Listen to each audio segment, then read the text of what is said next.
Bonjour et bienvenue sur le podcast Éco-parentalité et résilience. Mon nom est Marika Côté et bienvenue dans ce troisième épisode. Pour le troisième épisode, j'avais vraiment le goût de vous parler justement du concept de la résilience. Selon la définition du Larousse, la résilience, c'est l'aptitude d'un individu à se construire et à vivre de manière satisfaisante en dépit des circonstances traumatiques. Pour moi, c'est quelque chose qui me parle là, de plus en plus, je dirais, depuis les 3-4 dernières années. Principalement parce que c'est quelque chose qu'on m'a souvent dit dans ma vie, que j'étais résiliente, que peu importe les épreuves que j'avais vécues, ben, j'étais capable de passer par-dessus, que j'étais quelqu'un d'assez positif quand même en général, même si j'ai des moments dans ma vie que c'était plus difficile. Puis tout ça, puis ça me parlait plus ou moins, j'étais comme, ah oui, tu sais, c'est cool d'être résilient, mais je sais pas trop qu'est-ce que ça veut dire, tu sais. Puis, c'est ça. Ce qui m'a amené vraiment à me poser des questions par rapport à la résilience, c'est vraiment en travaillant.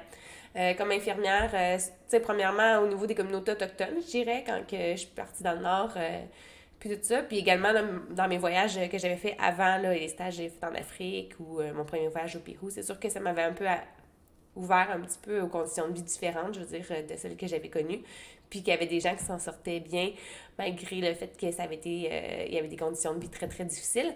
Mais je me suis mis plus à m'intéresser à ce concept-là, c'est vraiment en travaillant, là, je dirais, en région, ici, proche de chez nous, parce que c'est peut-être des gens que, culturellement, ils me ressemblaient plus, puis qu'on partait tu sais, qu'on on vient du même pays, même culture, fait que il y avait peut-être plus de points de repère, je dirais, entre moi et ces personnes-là. Ce qui m'a amené à vouloir m'intéresser au concept de pourquoi moi je suis assise comme intervenante d'un côté, puis pourquoi la personne est assise en face de moi, tu sais. Ça, c'est vraiment quand j'ai été amenée à faire des suivis là, en pré et en postnatal, surtout avec des clientèles vulnérables, dans le fond, qui avaient soit des besoins d'aide là, par rapport au cheminement, soit des suivis conjoints avec la DPJ. C'est des gens qui avaient des gros facteurs de vulnérabilité. Puis c'est à ce moment-là que je me suis dit, mais qu'est-ce qui fait que moi, je suis assise de ce côté-là du bureau, puis je suis pas assise de l'autre côté? Tu qu'est-ce qui fait que moi, je pensais à face d'elle, puis que j'ai pas... qu'est-ce qui fait que j'ai réussi à m'en sortir, puis d'être de ce bord-là? Puis ça veut pas dire que ces personnes-là, parce qu'à ce moment-là, dans leur vie, si ils avaient besoin d'aide, mettons, ils étaient assis de l'autre bord du bureau, qu'ils avaient besoin d'aide, que ça veut pas dire qu'ils vont avoir besoin d'aide toute leur vie. Ça veut pas dire qu'ils vont pas réussir à s'en sortir non plus. Mais c'est quelque chose que je me posais comme question. Qu'est-ce qui fait que moi, finalement, j'ai passé par rapport à plein d'étapes, puis j'ai réussi à l'université. Puis qu'est-ce qui fait que, justement, je suis pas restée dans les facteurs de vulnérabilité que j'avais, mettons, quand je suis arrivée à l'âge adulte, tu sais. Parce que j'en parlerai peut-être une autre fois, là, mais j'ai passé par beaucoup d'étapes avant de pouvoir dire que je suis rendue où je suis maintenant aujourd'hui. Beaucoup de cheminement aussi par rapport à ça. Fait que c'est à ce moment-là que je me suis mis à m'intéresser plus aux facteurs de résilience, ouais. Puis, je dirais qu'il y a environ à peu près 6 mois, dans le fond, j'ai découvert, là, peut-être que s'il y en a qui le connaissent depuis longtemps, là, mais Boris Cyrulnik, en fait, c'est un médecin, un neuropsychiatre, psychanalyste français qui est né à Bordeaux là, en 1937, là, juste avant la Deuxième Guerre mondiale. Puis lui, dans le fond, il a perdu ses parents pendant la Deuxième Guerre mondiale parce qu'ils ont été déportés. Dans le fond, ses parents étaient juifs. Fait que ses parents sont décédés, là, il était quand même jeune, là, je sais pas exactement quel âge qu'il avait, mais je sais qu'à 7 ans, il était orphelin là, depuis une couple d'années. À l'âge de 7 ans, justement, il a été arrêté là, dans la rue par la police française parce qu'il était juif, puis ils l'ont emprisonné. Puis à ce moment-là, il a réussi à se sauver de la prison grâce à une infirmière qui a dû se cacher sous le corps d'une dame qui était en train de décéder, qui était déjà décédée. Puis c'est caché sous le corps de cette madame-là qui s'est dit, moi plus tard, je veux devenir médecin. Puis lui, dans sa carrière, il s'est beaucoup intéressé justement au concept de résilience par rapport à qu'est-ce qui fait qu'il y a des gens qui s'en sortent bien, puis d'autres qui s'en sortent pas, qui s'en sortiront jamais ou que c'est vraiment, vraiment difficile.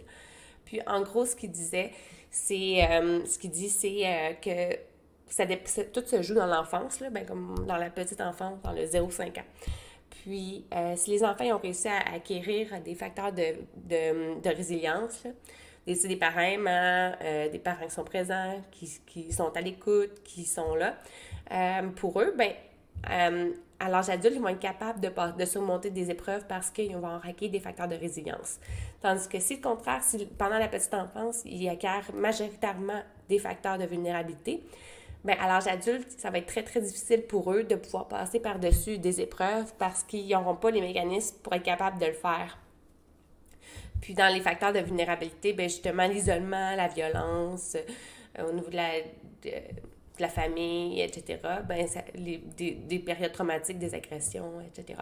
Pendant la petite enfance, ben ça va beaucoup amener de facteurs de vulnérabilité. Fait que ce qui est intéressant, puis je pense que c'est là beaucoup qui fait que moi, aujourd'hui, ça va quand même bien, c'est par rapport parce que jusqu'à 4 ans, j'ai été avec ma mère. Ma mère était à la maison, puis je sais que ma mère, c'était quelqu'un de très, très doux, très patiente, très à l'écoute. Fait que, tu sais, je pense que j'ai acquis plusieurs facteurs de résilience à ce moment-là. Puis même si après ça, elle est décédée, j'avais 4 ans, puis j'ai été jusqu'à l'âge de 7 ans seule avec mon père, avec ma soeur, ben je pense que avec mon père, ça l'a quand même bien été aussi parce que, bon, il y a des choses qui étaient peut-être moins adéquats, par exemple. Mais ça a quand même fait que j'ai acquis des facteurs de résilience parce que mon père était quand même quelqu'un de très patient, qui n'était pas du genre à nous crier après ou à s'emporter.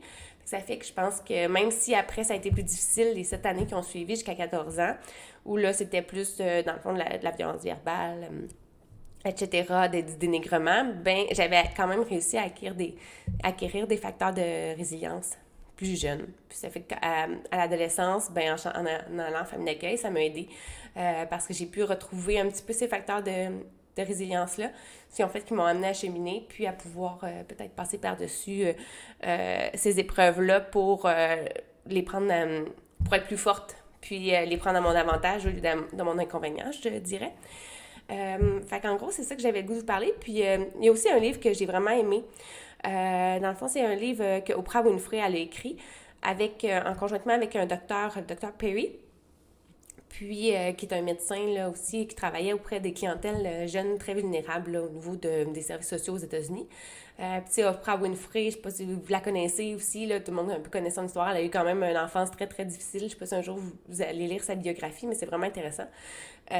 Puis ça l'a amené à être, dans le fond, à le surmonter toutes ces épreuves-là, puis c'est devenu une des femmes les plus influentes des États-Unis, si c'était pas du monde.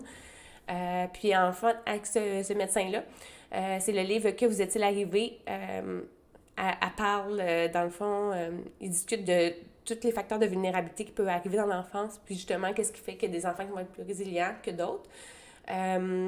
Puis il parle là, que même un enfant de 2 mois, un bébé de 2 mois, s'il a vécu beaucoup de traumatismes, dans le fond, beaucoup de traumatismes dans ses 2 mois de vie, mais tu sais, c'est pas long 2 mois, là, mais s'il a été beaucoup négligé, ses besoins n'ont pas été répondus dans les 2 premiers mois de sa vie, même si après il se trouve à aller dans une famille qui est adéquate, ben il va avoir des circuits dans son cerveau qui vont s'être mal construits, puis il va avoir des problèmes, là, veut pas un petit peu plus tard en lien avec ça. Ça veut pas dire qu'il va pas être capable d'être résilient, là, mais les connexions vont être déjà faites.